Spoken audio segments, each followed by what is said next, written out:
YCP MLA Parthasarathi అసంతృప్తి రాగం ఆలపిస్తున్నారు. సాధికార యాత్ర సభలోనే కీలక వ్యాఖ్యలు చేశారు.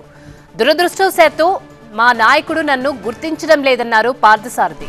నియోజకవర్గ ప్రజలు నా వెంట ఉన్నందున రుణపడి ఉంటానని చెప్పారు. నేను ఎమ్మెల్యేను కాదు, సేవకుడిని మాత్రమే అన్నారు పార్థసారథి. గతంలో పాలమూరు సాధికార సభలో కూడా అసంతృప్తి వ్యక్తం చేశారు పార్థసారథి. తనకు టికెట్ వస్తుందో లేదో తెలియదు. గతంలో ఈ విషయాలు కామెంట్ చేశారు. పార్థసారథిని వేరే నియోజకవర్గం పంపించే యోచనలో అధిష్టానం ఉన్నట్టు తెలుస్తోంది. అయితే అధిష్టానం నిర్ణయంపై పార్థసారథి అసంతృప్తి వ్యక్తం చేస్తున్నారు.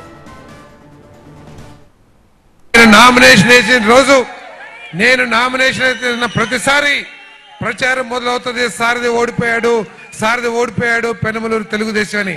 కానీ అన్ని వర్గాల సహకారంతో ప్రతి ఎన్నికల్లో కూడా గెలుస్తున్నాను. అది నా జీవితంలో ఎన్నడూ కూడా మర్చిపోను. పెనమలూరు నేను ఎక్కడున్నా కూడా పెనమలూరు ప్రజలకి నేను రుణపడి ఉంటానని చెప్పేసి మీదకి మనం చేస్తామని. దురదృష్టవశాత్తు మన ప్రియతమ నాయకుడు జగన్మోహన్ రెడ్డి గారు నన్ను గుర్తించకపోయినప్పటికీ కూడా ఈ నియోజకవర్గ ప్రజలు నన్ను గుండెల్లో పెట్టుకొని ఎటువంటి అవమానాలు ఎదురైనా కూడా నన్ను కాపాడుతూ వస్తున్నారని చెప్పేసి, నా వెనకాల అండగా ఉంటున్నారని చెప్పేసి, వాళ్ళకి ఎప్పటికైనా సరే ఎమ్మెల్యేగా కాదు సేవకుడుగా ఉంటానని చెప్పేసి మనవి చేస్తూ